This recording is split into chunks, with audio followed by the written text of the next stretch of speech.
भाजपने हरियाणामध्ये जिंकलेले आहेत आणि आता महाराष्ट्रात देखील भाजपला यश मिळू शकतं. ते कसं ते बघणार आहोत. म्हणजे सगळे पोल सांगत होते की हरियाणामध्ये काँग्रेसची सत्ता येणार, काँग्रेस सत्तेवर बसणार. पण आज हरियाणामध्ये भाजपची सत्ता येऊ शकते असं समीकरण आहे. इव्हन त्यांनी बहुमताचा आकडा पार केलेला. मराठा आरक्षण आणि जरांगे पाटलांच्या आंदोलनाने लोकसभेत आणि परिणामी मराठवाड्यात युतीचा फार धुव्वा उडवून टाकलेला आपण पाहिला. केवळ एक जागा महायुतीच्या हाती लागली, ती छत्रपती संभाजीनगरची होती आणि त्यामध्ये देखील मामा असं संदीपान भुमरे यांना मनोज जरांगे पाटील संबोधित होते. आता मामा भाच्याच्या नात्यामुळे हा विजय सोपा झाला असं असंख्य लोकांचं म्हणणं आहे, असंख्य जाणकारांचं म्हणणं आहे. परंतु काही का असे ना, किमान युतीच्या साठी एक जागा मात्र मराठवाड्यात मिळाली. आता आंदोलनाची चिंता तुम्ही करू नका, ते भाजप आणि फडणवीस बघून घेतील असं काही दिवसांपूर्वी अमित शहांनी मराठवाड्यामध्ये येऊन म्हटलेलं होतं. आता ज्या पद्धतीनं भाजपने आंदोलनं सांभाळलेली आहेत आणि त्यावरती त्यांनी आता हरियाणामध्ये जे शेतकऱ्यांचं आंदोलन अतिशय मोठं होतं, त्या आंदोलनानंतर देखील एक प्रभावी अशी विजय मिळवलेला आहे. त्याच धर्तीवर ते महाराष्ट्रात देखील काही फॅक्टर, काही मुद्दे हे अंमलबजावणीत आणतील आणि ते काय मुद्दे असतील ते बघणार आहोत आजच्या या व्हिडिओमधनं. तर मंडळी, हरियाणामध्ये शेतकरी आंदोलन मोठ्या प्रमाणात होतं, तरी सुद्धा भाजपने यश मिळवलं, कारण भाजपच्या मतदारांनी 100% मतदान केलं. काही दिवसांपूर्वी मराठवाड्यात अमित शहांनी सुद्धा हाच मूलमंत्र भाजपच्या कार्यकर्त्यांना दिलेला होता. काहीही करा पण आपलं मतदान हे 100% करवून घ्या, असं शहांनी हा मूलमंत्र दिला होता. आणि मराठा आरक्षणाला काउंटर करत संघाच्या मार्फत भाजप आपलं मतदान खेचून घेऊ शकतं. ही गोष्ट हरियाणामध्ये जशी घडली तशीच महाराष्ट्रामध्ये सुद्धा राबवण्याचा प्रयत्न आता भाजपचा असू शकतो असं बोललं जात आहे. महाराष्ट्रात भाजपची सत्ता येण्यासाठी कारणीभूत ठरू शकणारा फॅक्टर तो म्हणजे नव्यांना संधी देणं. म्हणजे आपल्याला माहिती असेल की 89 जागांवरती हरियाणामध्ये भाजपने निवडणूक लढवली आहे. त्यापैकी तब्बल 60 जागांवर भाजपने नव्या चेहऱ्यांना संधी दिली आहे. विद्यमान आमदारांचं तिकीट कट करून नव्या लोकांना त्या ठिकाणी संधी देण्यात आलेली आहे. गुजरात पॅटर्न हा भाजपने हरियाणामध्ये राबवला आणि तोच पॅटर्न महाराष्ट्रात राबवला जाऊ शकतो असं आता बोललं जाऊ लागलेलं आहे. भाजप आता हरियाणाचा पॅटर्न हा महाराष्ट्रामध्ये राबवेल आणि जिंकण्याची शक्यता विचारात घेऊन भाजप मोठ्या प्रमाणात नवीन चेहऱ्यांना संधी देईल असं बोललं जात आहे. तर महाराष्ट्रामध्ये इच्छुकांसाठी अंमलात आणला जाणारा आणि उद्याची बंडखोरी रोखण्यासाठीचा स्थानिक कार्यकर्त्यांनी त्या उमेदवाराचं नाव एका लिफाफ्यात टाकून देणं हे प्रकरण सध्या सुरू केलं. त्यामुळे बंडखोरी थांबवत नव्या चेहऱ्यांना संधी देण्याची योजना ही राबवली जाऊ शकते असं देखील म्हटलं जात आहे.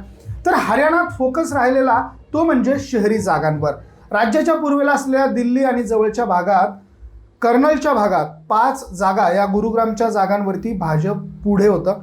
या भागातल्या 25 पैकी 25 जागांवर भाजप हरियाणामध्ये शहरी मतदारांमध्ये पुढं होतं हे दिसून आलेलं आहे. त्याच पद्धतीने मुंबईसाठी अधोरेखित ही गोष्ट होते.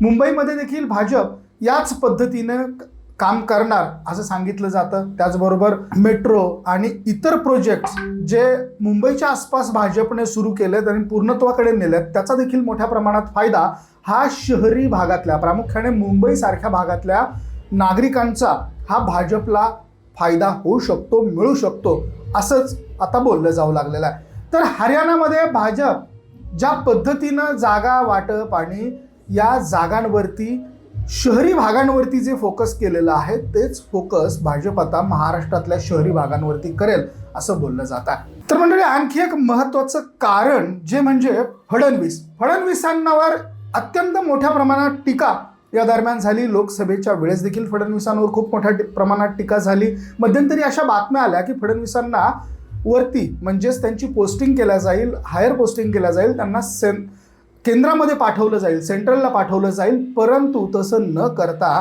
भाजपने फडणवीसांना महाराष्ट्रामध्येच ठेवलं. एवढा फडणवीसांनी स्वतःहून मला पक्ष सांगेल ती कामं मी करेल, संघटनेचं काम करेल असं म्हटलं होतं. त्यानंतर अशा बातम्या येऊ लागलेल्या होत्या की फडणवीसांना आता केंद्रात पाठवलं जाईल, परंतु तसं झालं नाही. फडणवीसांवरती पक्षश्रेष्ठींनी विश्वास ठेवला आणि त्यांना या विधानसभा निवडणुकीमध्ये महाराष्ट्रातच त्यांना संधी देण्यात आली. हा एक महत्त्वाचा भाग आहे. दुसरा भाग म्हणजे महाराष्ट्रात ज्याप्रमाणे मराठा समाज सत्तेवर विराजमान आहे, काही दूध संस्थांचे जाळं, त्यानंतर सहकारी साखर कारखान्यांवर त्यांचा मोठ्या प्रमाणात होल्ड आहे, त्याच प्रमाणात महत्त्वाच्या पदावर हरियाणामध्ये जाट समाजाचा होल्ड आहे आणि जातींचं विभाजन झालेल्या पारंपरिक वोटर्सचा फायदा हा काँग्रेसला राहिलेला आहे. त्यामुळे या जात समूहांचं एकत्रीकरण करण्यावर भाजपचा जोर राहिलेला होता. लोकसभेत भाजपला म्हणावं तसं यश हे मिळालेलं नव्हतं, कारण लोकसभेच्या वेळी दलित मतदार जाट समाजाच्या सोबत हरियाणामध्ये राहिलेला होता. या दलित समाजाला आपल्याकडे खेचून घेणं भाजपला विधानसभेमध्ये मात्र शक्य झालंय. ते कसं, तर जाट आणि इतर मतदारांना यामध्ये ध्रुवीकरणात भाजपने जाट समाजाच्या विरोधातल्या सगळ्यात जास्त समूहांना हरियाणामध्ये एकत्रित केलं.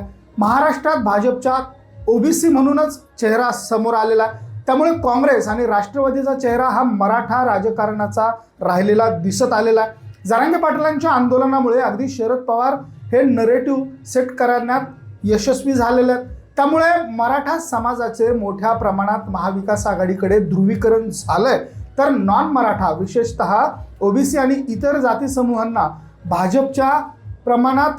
मोठ्या प्रमाणात भाजपच्या मागे उभं राहतंय असं देखील समोर आलेलं आहे. तर ओबीसी समूहाने भाजपच्या पदरी लोकसभेमध्ये म्हणावं तसं यश टाकलेलं नव्हतं, परंतु त्यानंतर घडलेल्या गोष्टी, प्रामुख्याने मराठवाड्यात घडलेल्या गोष्टी या जर का आपण लक्षात घेतल्या, हाकेंचं काउंटर आंदोलन लक्षात घेतलं, त्याचबरोबर ओबीसींचं एकत्रीकरण लक्षात घेतलं, तर निश्चितच विधानसभेमध्ये या गोष्टींचा फायदा भाजपला होऊ शकतो असं आता बोललं जाऊ लागलेलं आहे. तर मंडळी, महाविकास आघाडीमध्ये मुख्यमंत्री कोण होणार यावरून मोठा संघर्ष पेटलेला आहे आणि अंतर्गत कलह आहे. तर महाविकास आघाडीचा हा अंतर्गत कलह हरियाणामध्ये देखील पाहायला मिळाला होता. भाजपला यामध्ये यश मिळण्याचं दुसरं महत्त्वाचं कारण असं सांगितलं जात आहे, ते म्हणजे भाजपने काँग्रेस अंतर्गत कलहाचा रीतसर असा फायदा हा हरियाणामध्ये घेतलाय. रणदीप सुरजेवाला हे 3 गटांमध्ये काँग्रेस अंतर्गत मुख्यमंत्री पदासाठी लढत होते. दलित मतांवर मोठा प्रभाव असणाऱ्या शैलजा यांचा अपमान काँग्रेसच्या व्यासपीठावरती झाला आणि अमित शहा यांनी आपल्या प्रत्येक भाषणात शैलजा यांचा अपमानाचा संदर्भ देत हरियाणामध्ये प्रचार केलेला होता. अर्थात महाराष्ट्रात सुद्धा काही वेगळं चित्र नाही आहे. निवडणुका होऊन निकाल लागल्याप्रमाणे महाविकास आघाडीला तिन्ही पक्ष आपापसात भिडताना दिसतात.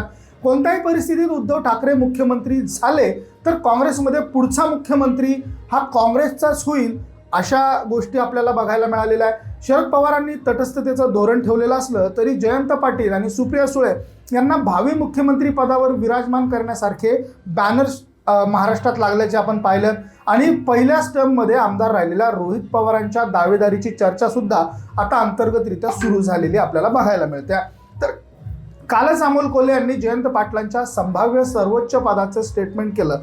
अर्थात ती आपापसात लिहून महायुतीच्या फायद्याची ठरू शकते असं आता बोललं जात आहे. जागा वाटपापासून ते भावी मुख्यमंत्री पदासाठी होणारी चर्चा ही महाविकास आघाडीचे तयार करण्यासाठी पूरक ठरते. मग यासाठी काँग्रेसच्या मतदारांनी ठाकरेंना मतदान न करणं, ठाकरेंच्या मतदारांनी काँग्रेसला मतदान न करणं याला सुरुवात ही होऊ शकते. तर राजकीय शहाणपण असणारी भाजप मात्र याचा योग्य तो फायदा महाराष्ट्रात घेईल असं आता सांगितलं जाऊ लागलेलं आहे. तर हरियाणा पॅटर्न प्रमाणे भाजपला महाराष्ट्रात सत्तेत आणण्यासाठी अंतर्गत कलहाचा फायदा भाजप ही घेऊ शकते आणि भाजप ती घेताना सध्या दिसते आहे. तर मंडळी, हरियाणामध्ये ज्या पद्धतीनं भाजपने काउंटर केलेलं आहे तसंच महाराष्ट्रामध्ये देखील करू शकते. त्यासाठी मोठा फॅक्टर आहे तो म्हणजे दलित मतदारांचा. लोकसभा निवडणुकीच्या वेळेस ज्या पद्धतीनं हरियाणामध्ये शैलजा यांची अपमानाची कृती भाजपने निवडणुकीत रीतसर करून घेतली, तर निवडणुकीत दलित समाजाला काँग्रेसने स्कोप दिलेला नव्हता हे त्यांनी लक्षात आणून दिलं. जाट यांच्यातल्या आणि काँग्रेस यांच्यातल्या दलित मतदारांचा कशा पद्धतीनं विभक्त होऊन त्याचा फायदा भाजपच्या नेत्यांना, भाजपच्या आमदारांना, भाजपच्या नेते मंडळींना झाल्याचं या निवडणुकीमध्ये बघायला मिळालेलं आहे. तर दलित मतदार यावेळेस काँग्रेसपासून दुरावलेला हरियाणामध्ये दिसला आणि हीच गोष्ट महाराष्ट्रामध्ये भाजप हेरू शकतं असं देखील बोललं जात आहे. तर नुकत्याच झालेल्या विधान परिषदेच्या निवडणुकीमध्ये भाजपने मातंग समाजातून येणाऱ्या अमित घोडकेंना आमदार केलेला आहे. तर सोलापूरमध्ये जातीने चर्मकार असणाऱ्या राम सातपुते यांना उमेदवारी देऊन त्यांना देखील भाजपने आमदार केलेलं होतं. तर ही जातीय समीकरणं भाजप आता आपल्या पक्षाच्या माध्यमातून समोर आणणार आहे आणि याच समीकरणांच्या आजूबाजूला जे दलित मतदार आहेत किंवा आताची महाराष्ट्रामध्ये प्रकाश आंबेडकर यांची बदललेली भूमिका किंवा त्यांनी मराठा आरक्षण लढ्यामध्ये एकेकाळी मनोज जरांगे पाटील यांची मागितलेली साथ, परंतु त्यानंतर त्यांनी ओबीसी आणि इतर मतदारांच्या हक्कासाठी मराठा विरोधी जे वक्तव्य त्यांनी मध्यंतरीच्या काळात केली त्यावरून हे लक्षात घेता येण्यासारखं आहे की आता महाराष्ट्रामध्ये दलित मतदारांचा प्रभाव हा महाविकास आघाडीच्या बाजूने न जाता तो एकतर स्वतंत्र पद्धतीने प्रकाश आंबेडकर यांच्या पक्षाकडे जाऊ शकतो, मतांचं विभाजन होऊ शकतं, किंवा तो प्रभाव हा भाजप आपल्याकडे खेचण्यात यशस्वी होऊ शकतं. तर अशा पद्धतीनं हा देखील फॅक्टर महाराष्ट्रामध्ये राबवला जाऊ शकतो.